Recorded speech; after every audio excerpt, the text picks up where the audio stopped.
And they're really using the fears right now. The fears override logic and reason.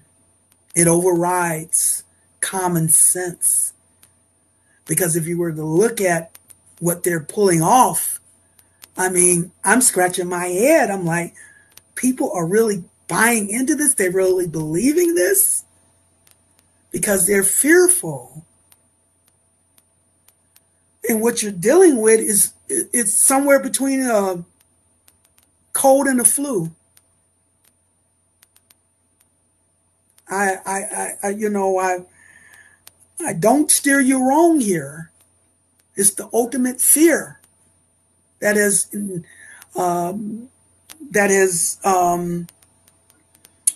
captivated the world.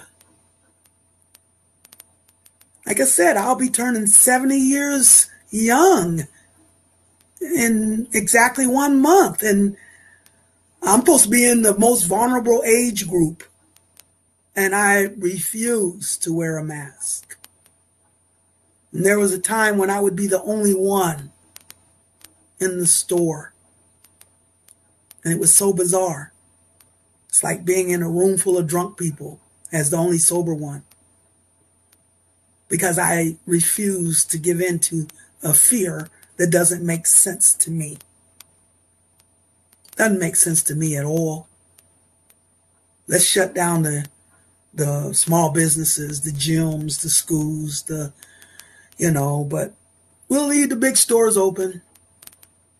Walmart, all these places. It's not going to attack you there. It's only going to attack you when you're in these places that we deem non-essential. Does that make sense to you? Really? Come on. And what would a mask do anyway if that was the truth? What would a mask do but restrict your own, breathing your carbon monoxide, making you sick? It doesn't make sense. And if it doesn't make sense, I'm like Judge Judy. It's a lie. There's a lie involved. And now I've seen examples where the richest people are coming together and partying and doing their thing and not wearing a mask, but the help is wearing a mask. The people around them that's serving them is wearing masks, but they are not. Oh, this makes sense? This makes sense? So we got a virus that's selective. Okay, so fears. My spirit, when I was living in Atlanta, Georgia, over 20 years ago, the spirit gave me a dream, and all night long in that dream, all I heard was a voice saying over and over again, fear nothing. Fear nothing. Fear nothing. And that's what prepped me for today. Because you're not going to manipulate me through fears that doesn't hold water for me, knowing full well also that I'm protected and that I have my loved ones protected. We have that power, Those of us that are on ground level, that are having issues with our family, we are to prove that we are unconditional in our love for our family, because now we are the ones who have the responsibility of putting out protection for our loved ones. We have to cleanse them, purge them of false values, not through your physical hands. We've surpassed doing things through the physical. Now we have spiritual power. And if you can't talk to your loved ones, then send your spirit to talk to their spirit and let their spirit give them the information. That's the power you have now, you see. Start testing your powers.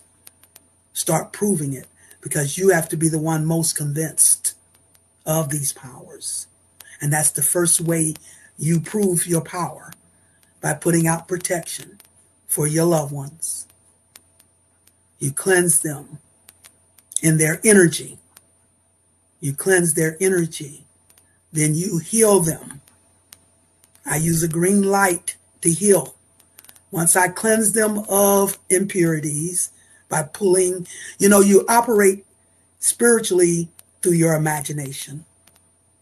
So just imagine pulling that energy out of their bodies, pulling all that energy out of their body, and then imagine, once you pull that energy, imagine filling them up with this green light. That's healing. Filling them with the green light. And then once you fill them with the green light, then cover them with a red one for their protection. But you got to know, this is the current age. You have to know you have that power in order for it to work. If you have any doubts, fears, or guilts about it, not going to work for you. You have to know your power in order to activate it. So once you do that, then you don't have to look over your shoulders and worry about your loved ones. Now you can focus on higher and higher purposes that you came here to serve. So that's your first rule of action as you've been ordained as a royal being.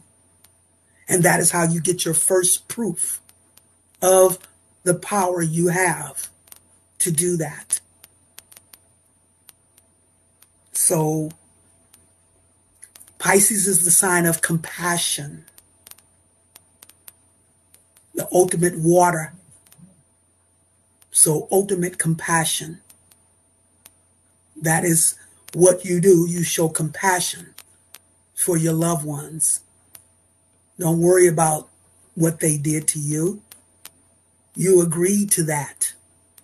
You agreed because you knew when you were an energy being that that's how energy had to unfold through that negative and positive polarity. So you had to have, the cooperation from your loved ones to play that role.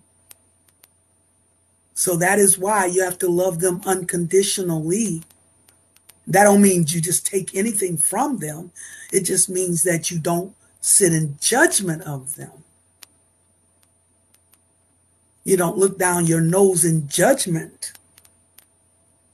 You take your position as an opportunity